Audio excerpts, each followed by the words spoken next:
আজকে বানিয়ে ফেললাম সুইট বানস, যা চায়ের সাথে কম বেশি সবাই খেতে ভালোবাসে। প্রথমেই 1 কাপ উষ্ণ গরম দুধের মধ্যে 1/4 কাপ চিনি আর 2 টিস্পুন ইস্ট দিয়ে কভার করে রাখছি ইস্ট অ্যাক্টিভেট হওয়ার জন্য। 10 মিনিট হয়ে গেছে। এবার 2 কাপ ময়দা, 3 টিস্পুন মিল্ক পাউডার আর 1 পিঞ্চ সল্ট দিয়ে সিপ করে নিচ্ছি। এবার ইস্ট দিয়ে মেখে নিচ্ছি।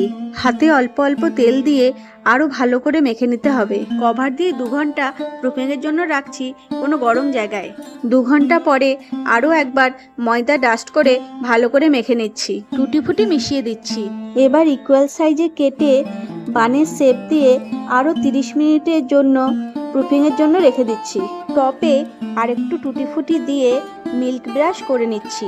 190 ডিগ্রিতে 20 মিনিটসের জন্য বেক হতে দিলাম। বেক হয়ে গেলে বাটার ব্রাশ করে একটা ভেজা কাপড় দিয়ে ঢেকে রাখছি। এনজয়।